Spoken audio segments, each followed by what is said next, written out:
जाहिद साहब ये सादिया सुहेल राना एमपीआई को गिरफ्तार करने के लिए आए थे। जब वो नहीं मिले तो यहाँ पर जो एसएनजीडी की गाड़ी जो ऑफिशियली उन्हें अलॉट हुई हुई है, ये उसको बदमाशी के साथ यहाँ से कब्ज़ा करके साथ ले जाना चाहते हैं। इनके पास कोई वारंट नहीं थे, फिर भी इन्होंने घर के अंदर घुस के सारी तलाशी ली।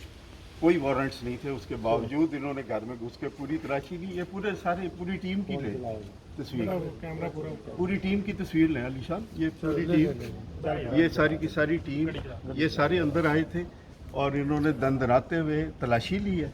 और तलाशी लेने के बाद मैं दे रहा हूँ एक से, मैं अपना सामान तो निकाल सकता हूँ ना सर। ऑफिशियली जो गाड़ी उनको मिली भी थी, अब ये इस गाड़ी को भी बदमाशी के साथ यहाँ से ले जाना चाहते हैं। तो ये इम्पोर्टेड हुकूमत अब ऊँचे हथकंडों पे उतर रही है और ढटाई और नीचाई की हद कर दी है कि रात के वक्त लोगों के घरों में घुस के एक मेंबर ऑफ पार्लियामेंट का बगैर, मैं दे रहा हूँ सब कुछ दे रहा हूँ, बेफिक्र बगैर स्पीकर की परमिशन के एक मेंबर ऑफ पार्लियामेंट के घर में घुसे हैं ये एसएचओ साहब, और कह रहे हैं कि मुझे कोई कागज़ नहीं चाहिए, मैं गवर्नमेंट हूँ। अंग्रेज़ बहुत अच्छा कानून बना गया है, वो किताब मैंने लिखी है, मेरे पास 19 किताबें हैं, मैं 19 नंबर में इसकी एंट्री करूँगा। ये कह रहे हैं। ये वीडियो अभी आप वायरल करेंगे और सारी दुनिया को पहुँचाएंगे ताकि इस इम्पोर्टेड हुकूमत का मकरू चेहरा लोगों के सामने आए।